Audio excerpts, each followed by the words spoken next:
¿Por qué? Los domingos de 14 a 15 con Graciela Fernández Mejide en la 1110.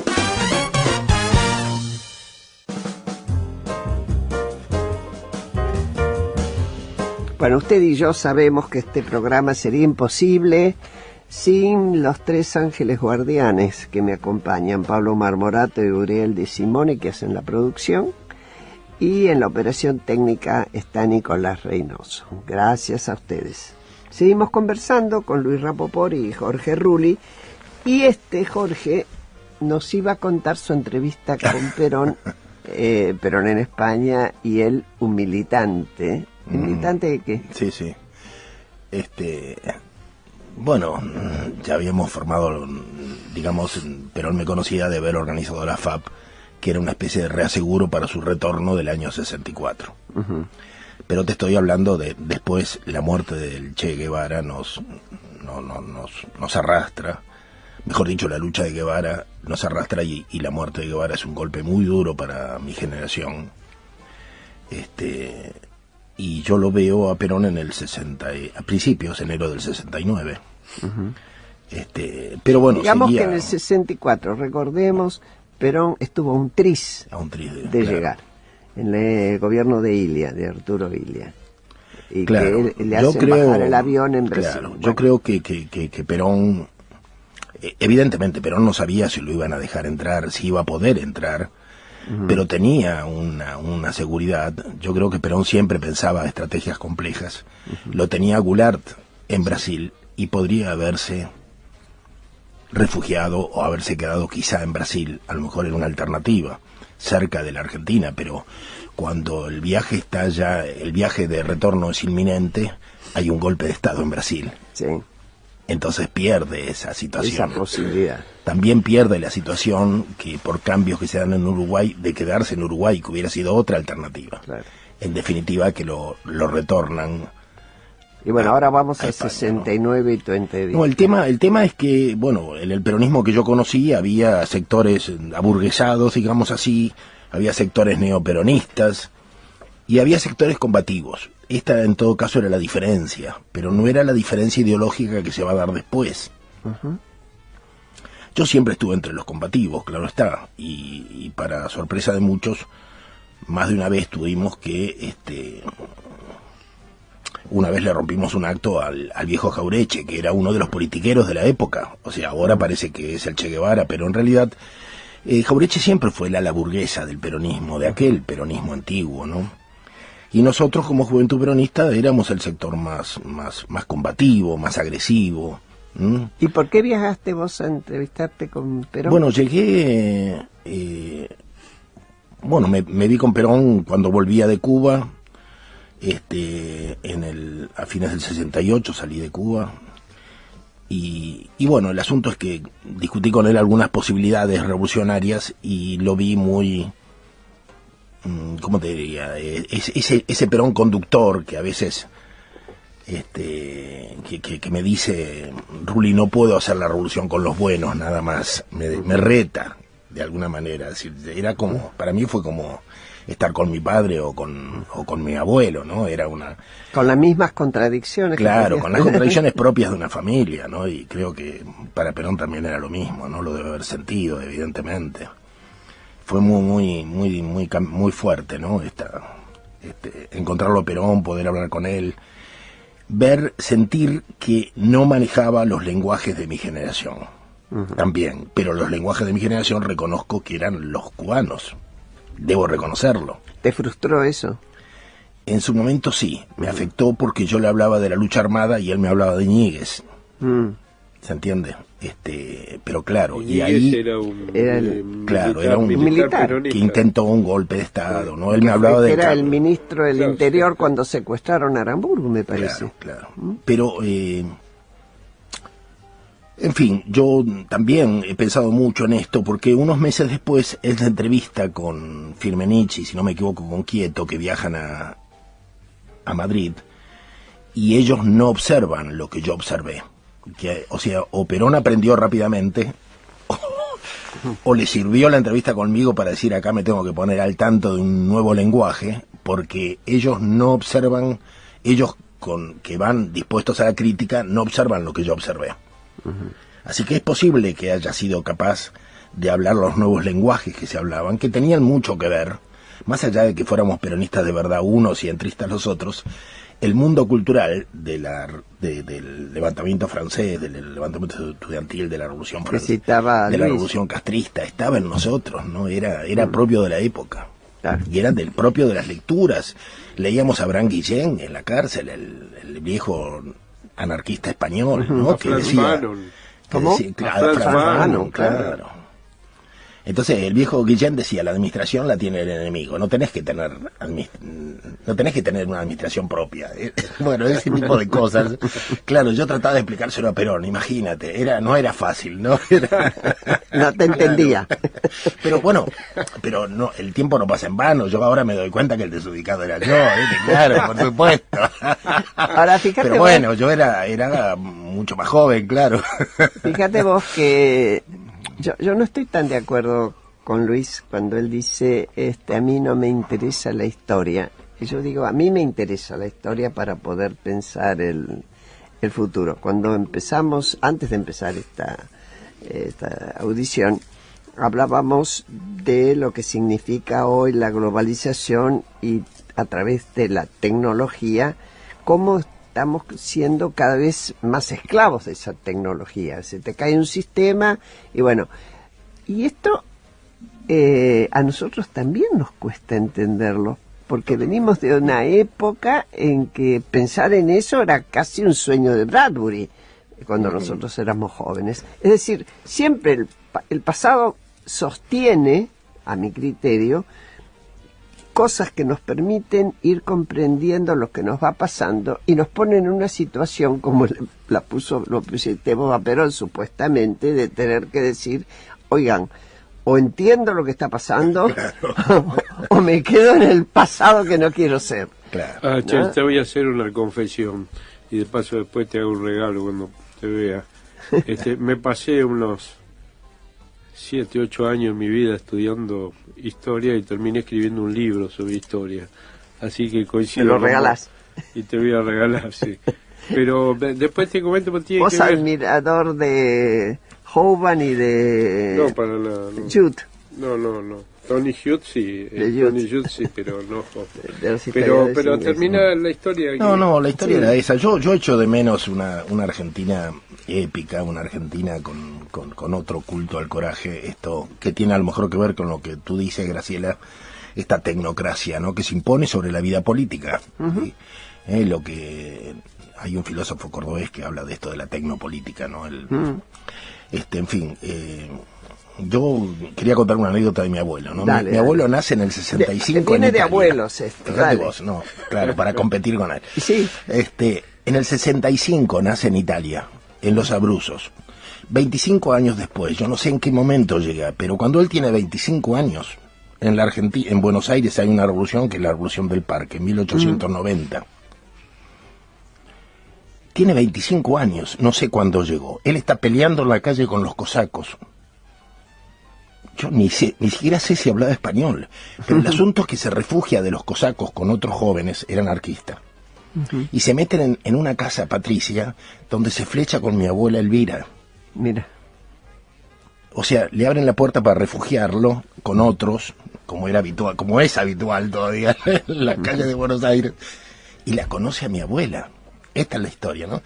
Pero fíjate, a mí me duele que esta Argentina haya quedado tan atrás, ¿no? Que esa militancia se haya reemplazado por operadores, por mercenarios, por personajes como Zanini. Esto es una de las cosas que más me duele, ¿no? Sí, o como nos decía Jorge Osona, como en las ciudades, en asentamientos y villas que él estudió, él lo hizo su estudio sobre todo en Villa Fiorito, vos tenés que quedó tan contaminado por nuevas formas, como es el narcotráfico, sí, como es iglesias como la evangélica, que en realidad, teniendo una simpleza muy grande en la propuesta, trabajan sobre la autoestima. porque reconocen el individuo. Hoy ese individuo que se quedó afuera no es reconocido por nadie. Antes el peronismo lo contienen, sí. lo contenía. Hoy la iglesia lo contiene. Y el narcotraficante que lo usa, obviamente, que le sirve o no le sirve para un negocio, no nada más. Y esto también lo tenemos que tomar en cuenta como un presente al lado de, como contracara de esa tecnología, ¿no? Uh-huh. Es fuerte. Te voy a decir, no sé si en parte tiene que ver con el peronismo, en parte tiene que ver con un poco más. A mí me chocaba la oposición extrema que había en los 18 años de proscripción y en los años también del peronismo de 45 y 55, la oposición extrema que se planteó durante la época posterior a la proscripción, o sea, yo soy la patria y el otro la antipatria y viceversa, que se vive ahora en el discurso de Cristina. Y también me chocaba los niveles de corrupción de la Argentina desde que la conozco y creciendo. Y entonces me puse a estudiar historia. ¿Dónde, cómo, por qué, como dice el programa tuyo? Bueno, es la pregunta. Y bueno, pero ahí lo primero que descubrí, o me pareció descubrir, pues eso uno nunca descubre, es que no es Argentina. ¿Qué cosa? No es Argentina, es Hispanoamérica. Y es una Hispanoamérica que, con excepción de dos países que zafaron de la impronta hispanoamericana y consolidaron democracia y Estado, que son Uruguay y Chile, el resto de Hispanoamérica, con muchas variantes, expresan más o menos lo que esta cosa. Por eso escribí el libro, se llama Intolerancia y Transgresión.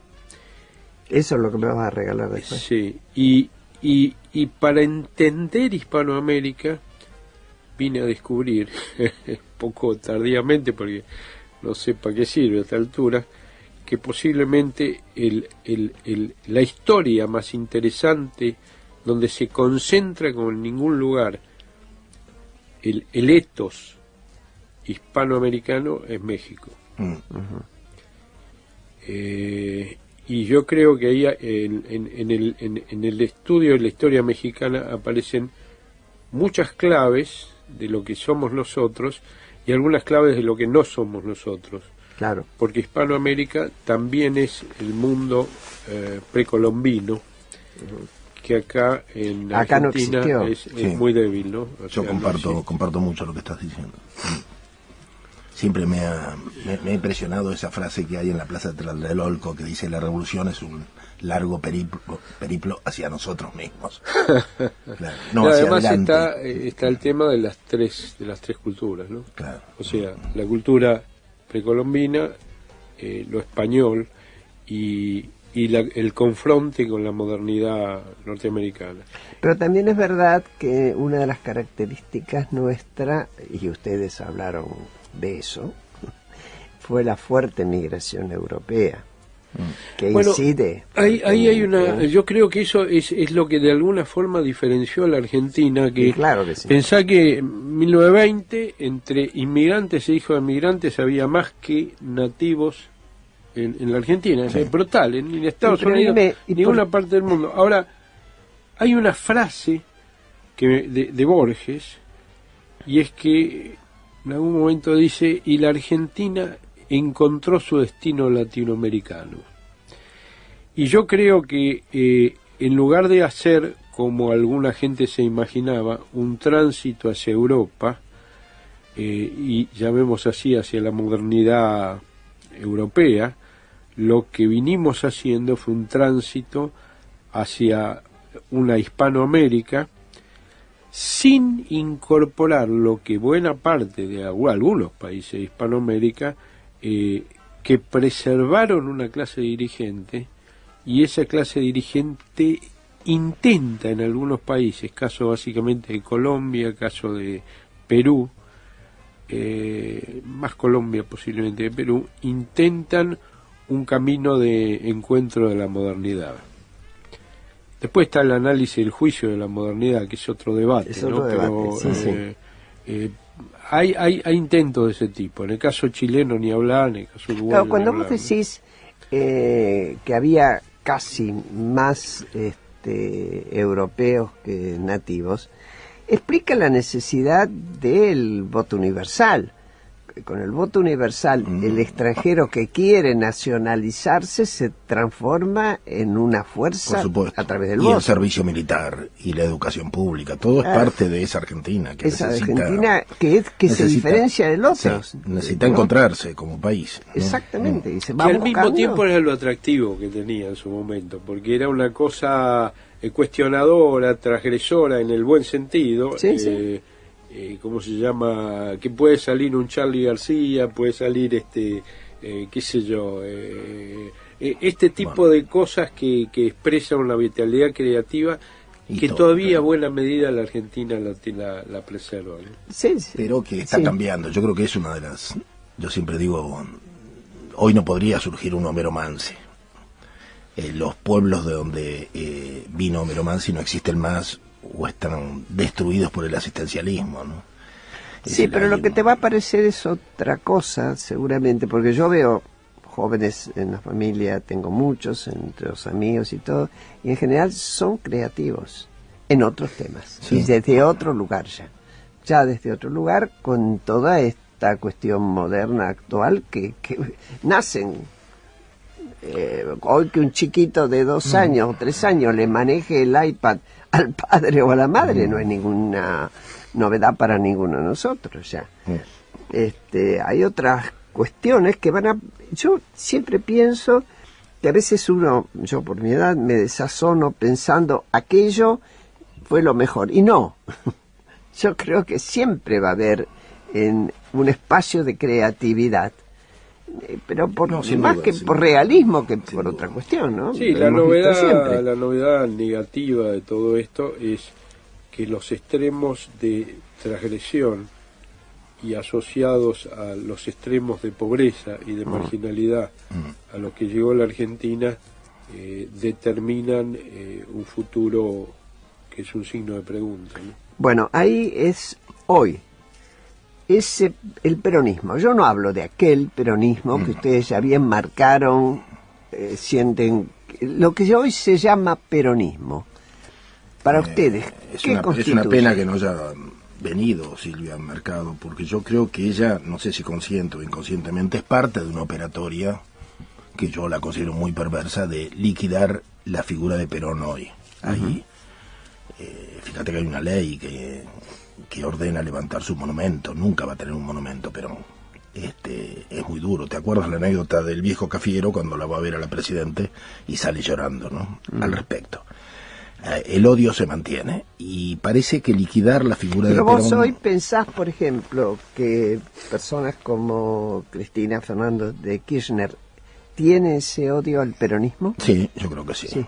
Y que necesitan liquidar esa fibra, ¿no? Porque Perón significa, entre otras cosas, entre las muchas cosas que puede significar, es la idea de la conducción y de la estrategia, que hoy el argentino común no la tiene, no tiene la menor idea.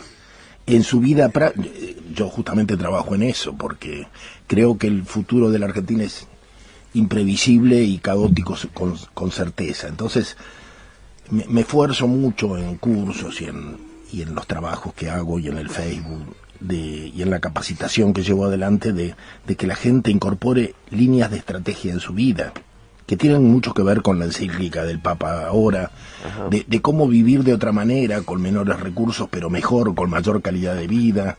Bueno, la dificultad es enorme, pero tampoco la dirigencia política tiene una estrategia, van como improvisando, tapando agujeros, ¿no? Y Perón parece que se llevó con él la idea de la conducción, ¿no? Esto que, digamos, estas anécdotas mías en Madrid, que era lógico que yo no entendiera algunas cosas. Pero claro, uno lo entiende con los años, que había una idea compleja de la estrategia y de la conducción política, que y bueno, me parece que eso ha desaparecido con la figura de Perón, y también ese tesoro de tener un personaje como ese, como faro, como referencia, que se lo busca liquidar, ¿no?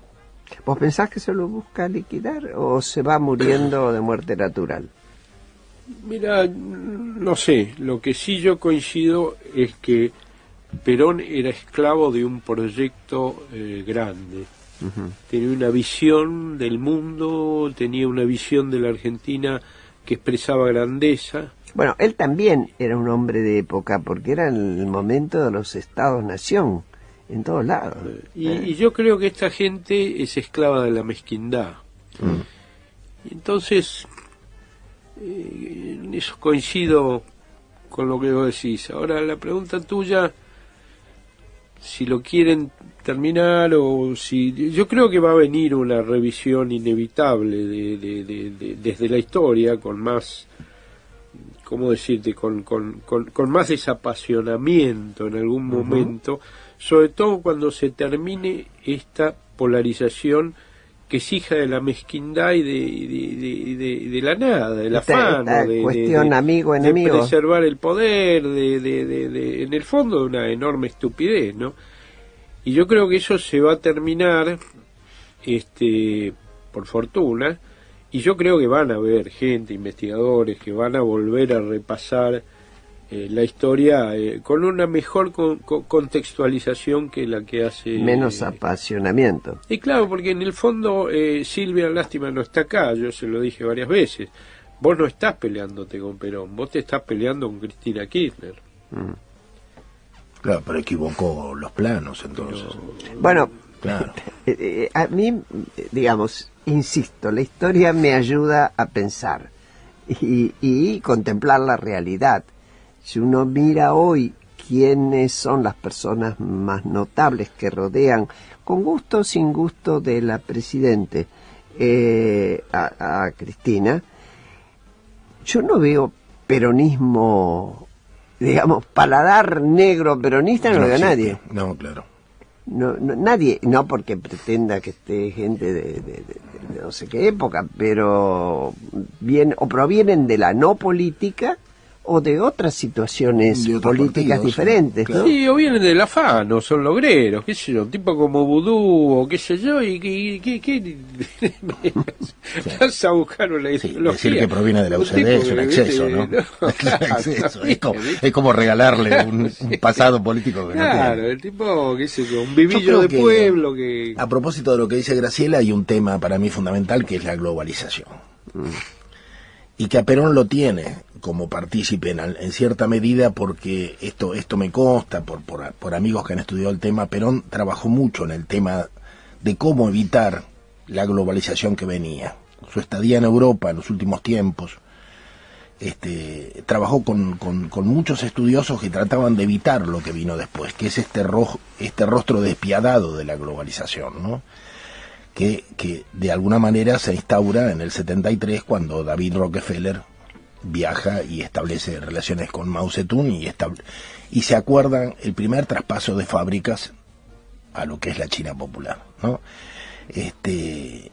Perón, a mí me parece que una de las cosas terribles de aquel peronismo del retorno fue que por la incompetencia de Cámpora, Perón tuviese que hacerse cargo de la presidencia. Bueno, cuando pero Perón también, tenía un rol. Perón. ¿Eh? Lo había elegido Perón a Cámpora.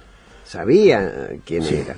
Bueno, yo lamento, pero esto se termina porque se nos termina el horario, pero es como que siempre hay algo por donde empezar. Nuestra historia está tan rica.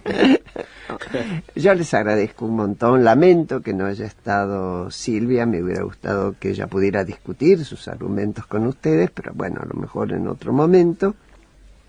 Y me despido hasta el domingo que viene. Estuvimos con Jorge Rull y Luis Rapoport hasta acá, y la verdad que a mí me encantó este programa. No sé a usted cómo le habrá ido con nosotros.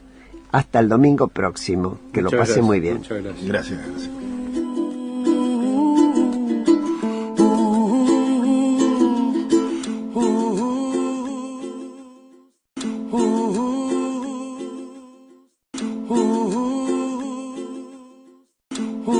relación con los buenos, nada más. Me reta, de alguna manera. Es decir, era como, para mí fue como estar con mi padre o con mi abuelo, ¿no? Era una... Con las mismas contradicciones. Claro, con las contradicciones propias de una familia, ¿no? Y creo que para Perón también era lo mismo, ¿no? Lo debe haber sentido, evidentemente. Fue muy fuerte, ¿no? Encontrarlo a Perón, poder hablar con él, sentir que no manejaba los lenguajes de mi generación, también, pero los lenguajes de mi generación reconozco que eran los cubanos, debo reconocerlo. ¿Te frustró eso? En su momento sí, me afectó porque yo le hablaba de la lucha armada y él me hablaba de Ñíguez, ¿se entiende? Pero claro, y ahí era un militar que intentó un golpe de Estado, ¿no? Él me hablaba de... Era el ministro del Interior cuando... Más de una vez tuvimos que, una vez le rompimos un acto al viejo Jaureche, que era uno de los politiqueros de la época. O sea, ahora parece que es el Che Guevara, pero en realidad Jaureche siempre fue la ala burguesa del peronismo, de aquel peronismo antiguo, ¿no? Y nosotros como Juventud Peronista éramos el sector más combativo, más agresivo. ¿Y por qué viajaste vos a entrevistarte con Perón? Bueno, llegué... me vi con Perón cuando volvía de Cuba,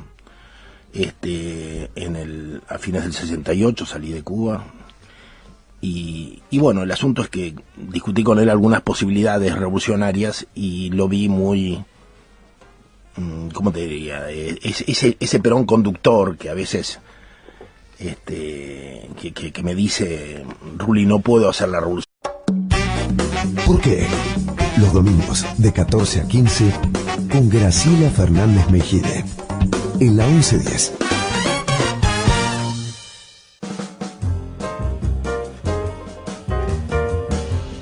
Bueno, usted y yo sabemos que este programa sería imposible sin los tres ángeles guardianes que me acompañan, Pablo Marmorato y Uriel de Simone, que hacen la producción, y en la operación técnica está Nicolás Reynoso. Gracias a ustedes.